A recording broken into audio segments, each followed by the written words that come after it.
Brunch intervention gone wild. Last Saturday, my group of friends invited me over for what they called a brunch intervention.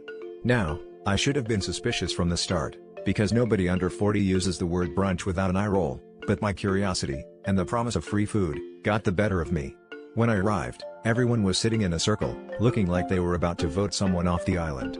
There was a big cardboard sign that said "Espresso yourself," which I assumed was just another one of Jenny's failed attempts at being quirky. As I sat down, I noticed that the table in the center had a selection of herbal teas, a single bottle of kombucha, and, this is the part that made me genuinely nervous, an empty French press. My hands started shaking, but it might have just been the caffeine wearing off.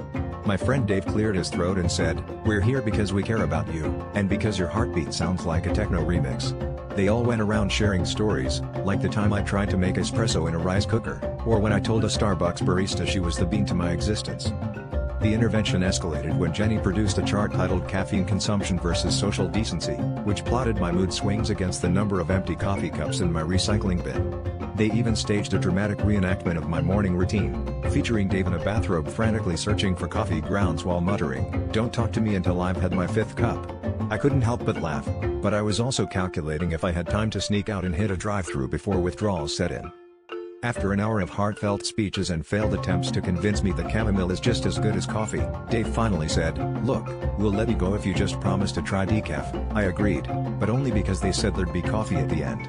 So, technically, they did cure my addiction. Now I'm just addicted to interventions.